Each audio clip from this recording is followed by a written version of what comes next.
WCSX, I'm Jim O'Brien. You are in the garage, actually out of the garage. We're somewhere over by Rochester Road in the 2016 Dodge Durango Citadel all-wheel drive version. Think about something when you go to look for a car. Is it function or form? Now, for a lot of people, it's form when you go to look for a hot rod car, whether it's a Hellcat or a new Mustang or a ZL1 Camaro or a Lamborghini or whatever. But for most people, when you go to look for an SUV or a sedan or a practical car, it's function first. And that is where the Dodge Durango really shines. Let's get right into it. It's an SUV, 3 rows of seating. The third row is tapered a little bit because of the wheel wells, but still functional, so you can seat 6 people in here comfortably if you're just going around town. For a road trip, let's be honest, it's 4. We put behind the third row a bag, a small suitcase, an overnight bag, 2 fishing poles, a BB gun, and a cornhole game, and had the third row up. So technically you could do that, but that was like a 3 or 4 day trip. If we had larger suitcases, you'd be folding down that row. That's all right. So you kind of know that that's what you're getting going into it. Explorer may have a little more room behind you, but it is what it is with an SUV, and the Durango does it very well. Next thing when you look at that is mileage. And I know you're thinking, well, if you're buying a big old SUV, you're not concerned about mileage. If you're watching this and you think that gas prices are going to stay low forever with no variations in them, I got a bridge to sell you. It's going to happen. There's going to be a point where suddenly the price of gas is going to be impacted by a storm or some financial thing, and you're going to want to be able to get more than 15 miles a gallon, which is what you do in the Dodge Durango. 27 on the freeway, I can attest to that. We did it on a trip to Pennsylvania, combined right around 22, 23 miles to the gallon. So it's functional.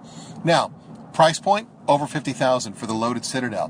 Before you balk at that, that's right in line with everything from the new Nissan Armada to Ford Explorer, some of their high-end editions. If you're looking at a Chevy Traverse, you're probably paying, anywhere from $8,000 to $9,000 less, but you're getting a significantly smaller car than the Dodge Durango or smaller SUV.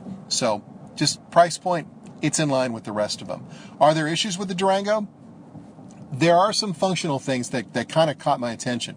First one, this whole idea of having adaptive cruise control and cruise control buttons. I'll explain. See, there's the cruise control button. Look, the cruise control's on. There is the adaptive cruise control button. Now the adaptive cruise control is on. You have 2 cruise control buttons. If I pay the extra, which I still don't know why anyone should be made to pay extra for adaptive cruise control, it's a safety feature. Put it on the car. If I do that, shouldn't it be the only version? That's like my car doesn't have brakes and anti-lock brakes, so I don't know why we have 2 separate settings. USB plugs. Everybody uses them. You've only got 1 up here in the front. You should have more. Everyone's going to be plugging into stuff. And if you're traveling with this car between tethering games and electronic devices, that's an issue. The third thing, again, not a big deal, but it is a functional part. Why is the Blu-ray DVD player in the center console? That makes no sense to me. You got to open it up to put the Blu-ray in. Now the person behind you, the hatch is folding towards them, so they got to reach over the top of it. And while I'm driving the car, I really don't want to be putting Blu-rays in. So it should be behind, facing to the rear. Maybe it was some ergonomic issue or whatever, but yeah, that seems to be one of those afterthoughts. But overall, the Dodge Durango, it's a really good SUV. I would put it up there with any of them, and it's come a long way, because I got to be honest, when I drove the Dodge Durango RT the first time a couple of years ago, not a fan. And as a matter of fact, I would recommend, if you're looking at a Durango, look at the Citadel first and get the 6. You don't need 400-something horsepower in the RT. I know, a guy saying you don't need all that horsepower. What's wrong with me? Check out more reviews, WCSX.com. You can also go to the garage page on our website and follow the podcast weekly on iTunes. Just look up WCSX or ITG in the garage.